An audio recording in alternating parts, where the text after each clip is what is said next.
Welcome back to the Daily Dope. I'm Brandon Strong, your commentator, and I'm here again with Colin McDougall from the MiLegalize campaign. And we have some questions at the end of the campaign, and that's the end of November is when it ends?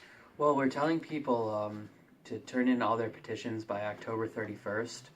We might have an early turn-in date, so that's why we're telling them get them in as soon as possible. The 180-day expiration is November 21st, though, is what you've probably seen. Okay, so in that regard, I've seen reports that the campaign is 85% to the goal. Now the goal isn't the 252,000, but the goal is a bigger number to make sure you have like the ones that get disqualified, replaced and stuff. So what was the overall goal again? I think it's around 360,000 is the goal, and that gives us like enough to like knock off like bad signatures that may not be credible towards the Board of Canvassers, Secretary of State, and it gives us like a 10% buffer, and we can still like knock off all the repeated signatures for everyone who signed more than once. Awesome. So, yeah. And so how confident do you think you will get to the goal by the turn-in date?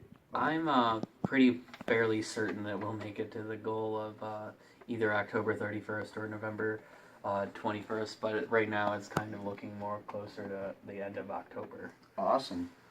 And was there anything else that you would like to say about the campaign as it wraps up, or about what people can do to help at the last minute? Just get out there and collect signatures as best as you can. I mean, it seems like a lot of people have already signed it, but it's just good to go out and find anyone who you know like that isn't register to vote them, and get them to sign the petition before it wraps up. Yeah, I would say if you know somebody that maybe would like to see marijuana legalized and they're not registered to vote, definitely get them to go register to vote now, so that by the time the election comes, never too soon to register to vote. Yeah, it's never too soon.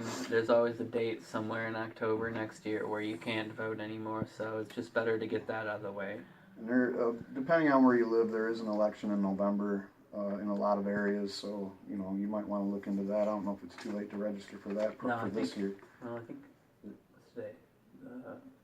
Today's the 4th. Yep. I think you got until the 10th to register for the November 8th or 7th election. So if you want to vote in your election on the 7th, depending on where you are, there's lots of city councils and township trustees and county commissioner seats that are up, and those are just as important. I mean, politics is important on the local level too. And that seems to be like where you can get the most effective change done these days. Yeah. With all the gridlock in the state. Well, not this state. Nothing but right wing going here. So when the campaign wraps up the ballot, the signature collecting part of the process, the next phase is basically looking forward to the election in 2018 and knowing that there is groups like Keep Pot Out of Neighborhoods and Schools, SAM, which is the national group, but they also have an affiliate in the region that will focus on Michigan once they know that it's on the ballot. What does the campaign have in the way of plans to combat the amount of ad spaces that are going to be on TV for these anti-marijuana efforts that you know of, or is there also outside groups like we was talking about Weed Maps that have come in and sort of helped out with some information, some education campaigns, basically? Yeah. So first off,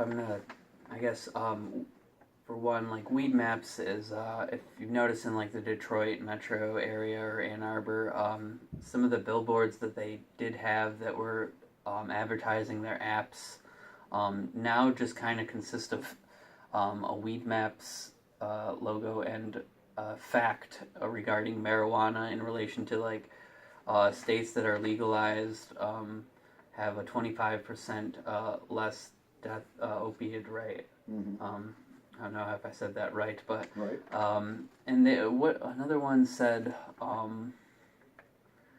It said had a number of how much money we could actually save by using medical marijuana and other types of in all types of healthcare issues. I think that that those outside groups may like actually cause more harm by coming in because they'll kind of stir up the pot and like throw so many false facts out there that like people aren't as dumb as they used to be and can pick up like some of them. Yeah, especially Sam. They really haven't changed their rhetoric much. And it's important for, I guess, us as just marijuana advocates that if we hear anybody like talking about marijuana in such a dark light that we have to enlighten them. We know their go-to is always the stone driving, the increased teen use. Those are the main two, and then there's the fallback on the hospital increases of people going to the hospital. And we know how to combat those, but there's still a lot of people in the general population that automatically gobble that up. They've been conditioned to believe anything that the TV tells them, or when they see the ads. It might just strengthen their resolve or whatever. So it's basically just a matter of, does the CRLMLA plan on, confronting the amount of ad time? Because that's basically what happened in Arizona. And I'm not blaming that on why Arizona didn't pass, because Arizona's just kind of right-wingy and I don't think they were ready yet. But the people that did put the money in on the ads will brag about it and say, oh, we stopped marijuana in Arizona because we did all these ads and we spent all this money on ad time. Is that even a concern to have some kind of presence on the TV and wherever else these ads are going to appear? Yeah, I think there is some concern. I don't know what the CRMLA really plans to do to combat it. I don't know if they're looking to down towards next November buy some ad space and the channel local news during the slots where there's most views, or if that would be pretty good. If there's going to be more billboards out there or more advertising in newspapers and magazines. So I can't really speak to where it's going to be put, but yeah. Okay. So this is another one that's kind of just things that people have said when they realize what this campaign's overall goal is to have these facilities like they have already in the MMFLA. Has there been any talk around that you know of, concerning the fact that these highly competitive store spaces, storefronts, if you will, or even grow facilities will be in areas where medical facilities are already at by then? Yeah, so say if you do have a medical marijuana facilities licensing act after next year, you applied and you got your grow license, and this RMLA petition goes through, it'll take a couple months before they'll start issuing licenses. But if you already have one of those MMFLA licenses, you probably have a better shot of getting the next set of licenses for the legal marijuana. So there'll be a section in a grow facility, I guess you could say, and that's all this is medical marijuana, but this side over here is recreational marijuana. But that doesn't if two stores are in the same town even. So if storefronts I think can still sell either or. It would just be a version of tax, okay, if these people here have a medical card, we're not going to charge them any tax on this marijuana. Except for the MMFLA tax that is charged. Yeah, but if the RMLA petition goes through, it gets rid of that Oh, okay. MMFLA medical marijuana tax, and so there would only be tax on legal marijuana, Okay. or legalized marijuana, recreational marijuana, is what I would say to that. So, and it also like I think it kind of coincides with it where like the cities that opt in first for the MMFLA like will probably be the first ones to opt in for the recreational marijuana. So like say there could be situations where there's medical marijuana facilities in this town, but they don't want recreational marijuana facilities in the town. But then others, might just want recreational facilities in the Right. town and not medical marijuana facilities. So you could have a combination where there's, one, the other, or both. Yep. So, Or neither. or none. neither, or none. That is also an option. Okay. Fundraising is it's an important part of any campaign. Campaigns like this wouldn't be successful without it. That's my feeling. Like, there's no way you can expect to do what you guys have done in this short of time without a lot of money behind it. Fundraising efforts from the campaign have went out on social media, emails, text bombs, fundraising events, and so on. Critics of the campaign have commented that they feel that the CRMLA has big out-of-state donors and shouldn't bother people on the ground for small donations. What would you say to those criticisms? Well, the CRMLA really doesn't have any like out-of-state money that's coming in. I mean, Marijuana Policy Project, I think if you like look up online, like they might be actually kind of broke or like not doing as well because of the Ohio campaign they had last year, and there is some like out of state donors, but they're National Cannabis Business Association kind of donors, and they're not just they're some not like big corporate sounding like Colorado. Yeah, no, it's not like a Colorado company's like waiting to like break into the market or anything like that, and is investing all this money in Michigan so that they can get like the first set of licenses.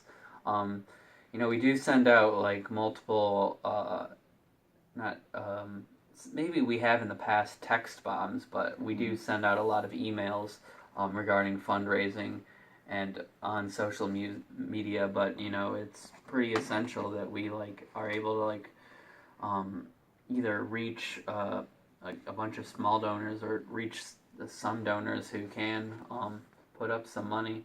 I know that the RMLA has had trouble with fundraising in the last couple of months. That's the impression I got from the emails I've seen. I can't speak for them, but we don't have out-of-state donors. I don't know. So that's, I guess, the next part of that was how close or on target is the campaign when it comes to the money the campaign will need going forward? Well, I'm not really actually for sure about the RMLA. Like, MiLegalize is pretty good when it comes to fundraising, and we aren't gonna like run out of by the time. No problem. We're not gonna run out of like money before the campaign is over. We are definitely going to be able to like push it through.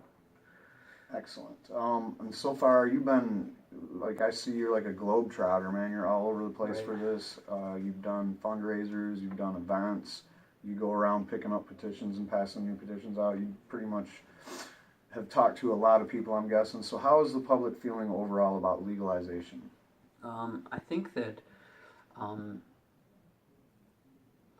overall the public is pretty good with it. It seems like when I'm petitioning, a lot of people has either signed already or want to sign.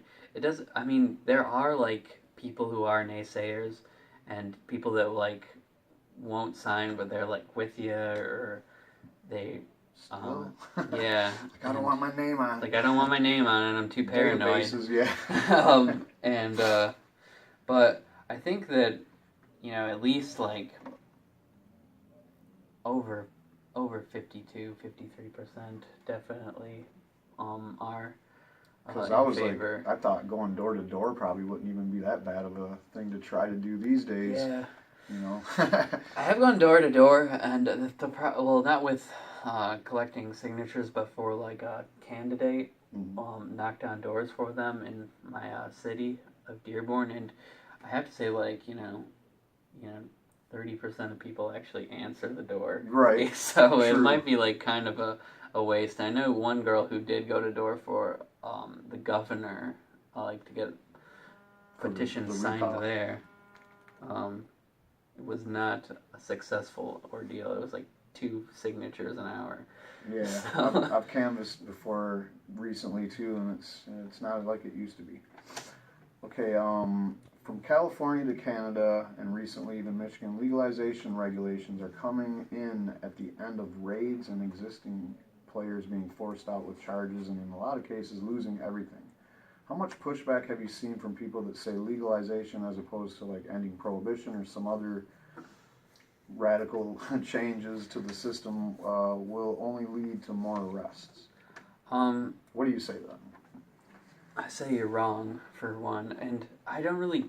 The problem is, like, I guess vocabulary. Like, one person might say, like, let's not legalize it, let's regulate it, or, like, let's not regulate it, let's legalize it, or, like, let's just end prohibition. Like, it's all the same kind of word, and I feel that, like, once this goes through, there'll be, like, less arrests and less people... it'll become more normal, and Right. people won't be like so shocked to see like some kids smoking pot in like the woods or their neighbors smoking marijuana. I feel like it's just I don't know. I was arrested and I felt like I didn't really bother like my neighbors or anything, but they called the police on me like for smoking marijuana. Really? Yeah, and so I just feel like things like that will have to like move towards like a better. We'll have to wait till those old people pass away, I'm afraid. Could be true. That's pretty much it. Unless you can think of something else, or do you have anything else you want to add, or anything else you want to say? I want to say like we're doing really good, and that if you could, everyone could keep it up. Get involved, get the word out, get registered to vote, get everyone in your family who normally doesn't vote out to vote next November. And that's what I really like. It's like a team effort and like just on your own opinion, what do you think is a better election? A general presidential election or an off-year? Well, it's not too bad this time because we got the governor election in Michigan, so that's kind of a little bit better than just an off-year, every other year where nobody really goes and votes. Yeah. I think it actually might be to our advantage, honestly, because I feel like more people might just come out to vote for marijuana than like go and pick the lesser of two evils. Yep. And even so, the pendulum is, if you believe in the pendulum swing, it seems like we're up for a Democratic governor coming in. Hopefully they don't throw just like shit at the wall and see what sticks, but I feel like there's a lot more left-leaning people that are going to go to this election anyway because of that. And also like Bill Schuette might be the Republican that's candidate. repulsive. And I don't see how he can garner enough support. Like he's not going to get any more support than just when the mega church lets out and they all go vote, like what happens in Michigan, Right. especially. So I don't think anything more than that's going to happen for Schuette, if even that. Like I don't think he has a base or whatever. He's not looked at as connected to Snyder either. Not that Snyder would like be, oh, let's go vote for Snyder again. If it was possible for him to run again. So. Right. I think I'm with you on that. I think that this is a better year maybe than most. Yeah. Mm-hmm. Yep, that's it. That's all I got. And thanks again for coming by. Thank you. It's been great, and I think that this has been a successful campaign. Hell, I thought the last one was successful and that we got cheated and all that good stuff. So, all right, man. Thanks again. Yep. Have a good one. Thanks.